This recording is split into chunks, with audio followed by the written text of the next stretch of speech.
Why don't you just be Michael J. Smith and I'll be Mary Beth Martins and we'll go out? She got up. I'll be dressed in 5 minutes, I promise. Smitty insisted they go to the old absinthe bar. He wanted to show Mary Beth just how Reed Fallon had been sliming all over her that night, now 2 weeks in the past. Mary Beth was a little drunk already, and when Smitty managed to get the same 2 bar stools for his drama, she actually hoped that Reed Fallon would walk in and found herself imagining he would call her. Smitty bought the first round of drinks, and they waited for the house band, Funk Barometer, to come on. All right, now you have to tell me about Berkeley, she said, leaning against the bar. She was tired. I haven't had enough to drink yet, was his answer. Why didn't you like it, she asked. Well, it wasn't that I didn't like it. I never felt I fit in. I was from the South. It had its moments. I mean, I played in a bunch of bands. That was fun. None of them really ever went anywhere, so I came back to NOLA and played in a bunch of bands here, and they never really went anywhere, so I ended up doing what I like second best, layout, cartoons, illustrations, and I'd known Mitch from one of those bands I played in that never really went anywhere, and he was working here at the paper, and to make a real long story short, he got me a job, and that led me to meeting you, and you and I are sitting in this bar, and it's almost 2 o'clock in the morning, and if we were in Boston, the bar would be closed. He took a long breath and looked at Mary Beth. What's Boston like, she asked. Well, I don't think you'd like it. Well, maybe you would. See, I can't imagine you living anywhere but in the French Quarter, so I can't even imagine you growing up in Wyoming. Why? She sipped on the scotch. She had forgotten how much she didn't like it. I don't know, you just fit in here. I'm drunk, Mary Beth. Don't ask for an in-depth interview. Save it for tomorrow when respective partners gets here. He finished his drink and called the bartender over. Tomorrow? Yeah, don't they arrive here tomorrow? No, you're joking. Tomorrow? I think it's tomorrow. You want me to be your photographer? Well, sure. I'll do it, but you have to swear you won't mention Berkeley, or I'll kill you. I'll call Reed Fallon and I'll tell him you're dying to get in his pants. She laughed at him. You're crazy. He smiled and put his hand on her shoulder. You're okay, Mary Beth. Want to be my date for Mardi Gras? I figured I could watch the parade from your balcony, and then we could go to a party that I got invited to. How about it? You have plans? No, not yet. I was hoping Reed Fallon would call. She smiled. Fallon? What do you need Fallon for when you can have me? I told you I have a bigger dick than he does.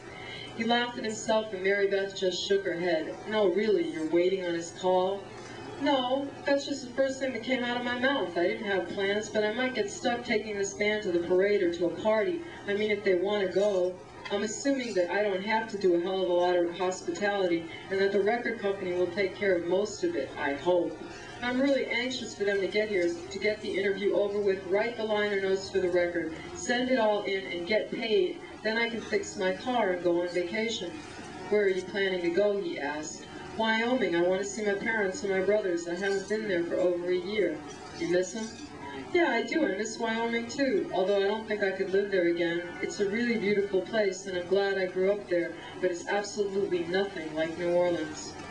Did you ride horses every day? Smitty asked, leaning on the bar. Oh yeah, I missed that. Did you and Tom own horses? Was his next question. He wanted to imagine what their life must have been like. Oh yeah, we did. They're all sold now, and I haven't ridden a horse in over a year. She looked at her hands as she spoke. Think you'll ever get married again? Was his next question. I don't think about that at all, was her answer. Smitty watched her, and then he noticed the other guy who was also watching her. He was leaning against the wall drinking a beer. When Mary Beth looked back at Smitty, he questioned her. There's a guy over there against the wall to your right who's looking at you. No, don't turn around and make it look so obvious. So do you know him? How am I going to tell you if I don't turn around? I'll describe him to you. Forget that. You make them all sound the same. I'll turn around. She turned slowly, but the guy had already moved away towards the stage. All she saw was his back. Do you know him? Smitty asked again. Mary Beth strained to see. The guy turned around and looked at her. He smiled and then nervously pushed his hair from his face. Do you know him? Smitty asked for the third time, touching her shoulder. She turned to Smitty. Well, not really. Okay, how do you know him? Let's hear it. She smiled.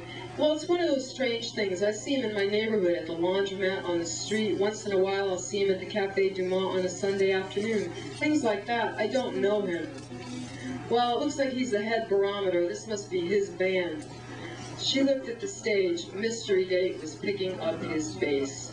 You never saw him play? You didn't bring me here to see him play because I'm not into watching some clown play funk bass. No, I didn't suggest we come here. You're the one who wanted to reenact the Reed Fallon episode. I told you I don't know him. We've never talked. Not even hello? And then you smile coyly and look at the floor. Well, we say hello now. I think he lives near me. Oh, how convenient. If Fallon never calls you, but don't worry, he will. A couple more weeks. Be patient. The babe in Metairie is ovulating. She'll have her period in 2 weeks. He grinned and Mary Beth smirked. Until then, you could go out with Barometer Bass. That'd be good for you. You like this bar. It's close to your house. All right, enough, she said, or I'll get up there and make the announcement that you went to Berkeley. Try it, Mary Beth, and I'll bite your face off. Okay, but in all honesty, be honest with me. Why are you so, I can't find the word, obstinate about keeping Berkeley a secret? Who cares where the hell you went to school? I don't know, he answered. You think Barometer Bass went to Berkeley? He took her face in his hands and held it. She pulled her head back before answering. He didn't. Oh, the plot thickens. How do you know? I thought you guys never spoke. I overheard him saying, no, I never went to Berkeley. Another round, he said as the bartender came by. No, he's from Memphis. He didn't go to college. How do you know? I heard him tell this girl in the laundromat. So you're interested in him? Smitty smiled. He was having fun. Well, I was interested in what he was saying. And what was he saying? Smitty asked. I'm not going to tell you, she answered.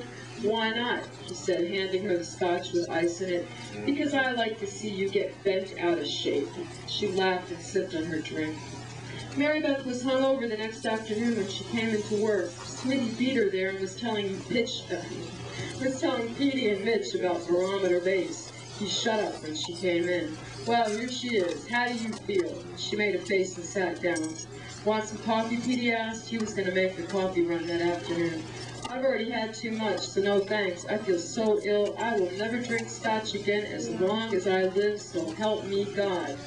Oh, there was a call for you from the agent. Prospective partners will be here at 8 p.m. He left the address of the hotel. It's in the Lower Garden District. Wonderful, she said. The very last thing I want to do is go to an interview, even a preliminary one. Smitty, the next time you call me at 11:30 at night and tell me that you're on the corner of St. Anne and Dumaine, you're not coming over. We were out until 5 o'clock this morning. Hey, you told me you had fun, especially when we were in bed. He laughed and waited for his usual response. Mitch and Petey laughed on cue, but Mary Beth surprised them all. Yeah, you're a good lay. She looked at Smitty as she spoke and then turned to Mitch and Petey. She was amused. Lying certainly helped the hangover. Sitting down at her desk, she picked up the folder that contained all of her notes on the 2 records she had been listening to for the past 2 weeks. Suddenly she looked up. For a Berkeley boy, she added. Smitty cursed her and threw an ink pen in her direction. She ducked and it never got her. Instead, Cliff Stein's white shirt became a moving target. He was struck right above the heart. The workday had officially begun. Thank you.